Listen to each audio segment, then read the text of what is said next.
pt.2. Sorry about that. I had to make this like I want to make this a part two because I don't want to. I make long videos and I hope you guys don't get mad at me for that. I just like to explain everything. I don't want to, make a video that doesn't explain anything because that way you can see how I think. But I left off on Spore, and a better explanation is this is an ideal setup before cards to go cold wave for use of field. Hopefully they go through. Usually you want to do this when they have two to three back rows, and at least a monster. And even then, they're not a huge hand because you just go cold wave, and then you go summon debris, hopefully for free. Bring out dandelions, sing for black rolls, blow up the field, get two tokens.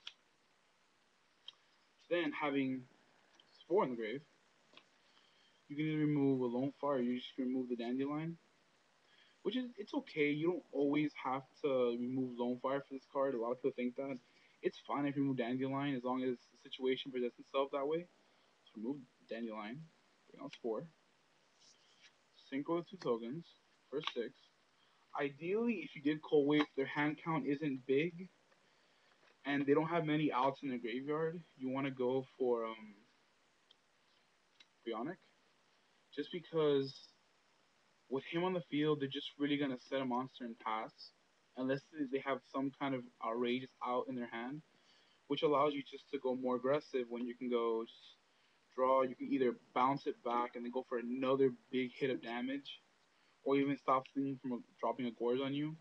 So this is a very aggressive play you can do. So all that's just off of Spore, Dandelion, and Cold Wave. And you can do the same thing with Trap Stun. You don't have to really like go crazy with it.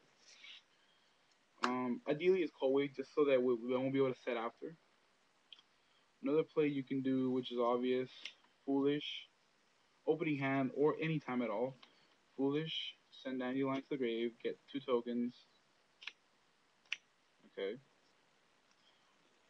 Summon a debris, get the Dandelion back. Synchro, and usually I would get, in my opinion, depends on your hand and your back rows, but I would almost always like to get Stardust, just because you never can tell if they'll have a Mirror Force or something. But sometimes I guess if it's first turn, you can just go ahead and grab Scrap Dragon, just because that way you'll plus off of it, and then by doing that move, you'll get two more tokens that you can just launch token pop. Depends on the matchup. If you're mirror matching, always hit for the monster because it could be a Raikou. But even if it's not a mirror, always strike the back rows.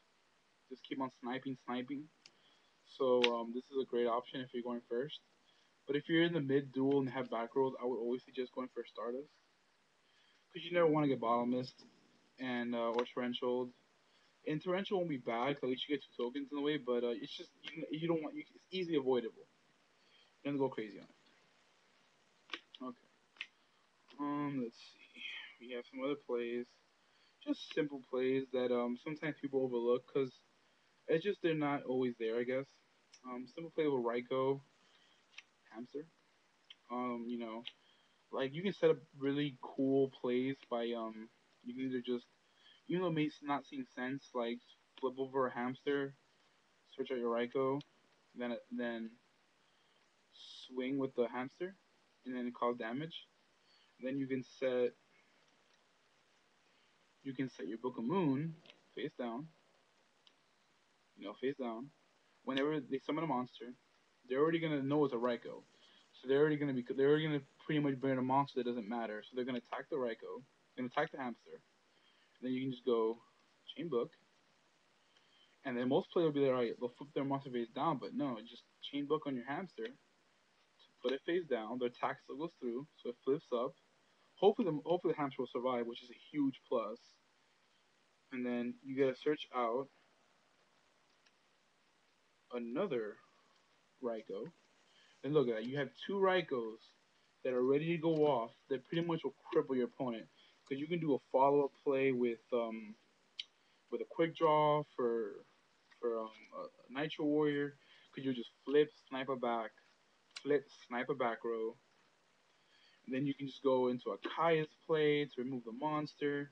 You don't have to flip these at all. You can if you want, but it's not a necessity. So it's just so many, and all that off of one Book of Moon. You can do the same thing with a Raikou. Just flip, snipe it back, set book, and it's the same concept. You put it back face down and you hit two cards that they weren't expecting. So it's just little plays you can do, all off just one Book of Moon. And then another cool thing to do, especially in the mirror match, it's almost always in the mirror. That with this guy, let's say my opponent has like I'm reading their face down, which almost always when you're playing against Quick Draw, you should know it's a Raikou, just because you always want to plan for the worst. Raikou and worse you can hamster because they're gonna plus two out of it. So if you have a monster, whether it be let's say you know you don't have a Caius or you burned, or let's say you have a Thunder King out, or even better, not your let's see, or you can have a Caius out already burned off the effect. Let's just say you have Thunder King. You have a feeling to Raikou or Hamster. You want them to plus out of it. You're better off just ending your turn, and then on their turn they're gonna flip. Or they Hamster probably not, but even if they do, or if they flip a Raikou, you're still good because let's say they flip the Hamster, you can just drop Effect Veiler, and their monster doesn't search, and now they're like, wow, my whole plan was to go off with this Hamster, or same thing with a Raikou. You know what? They can do that play with the Raikou book.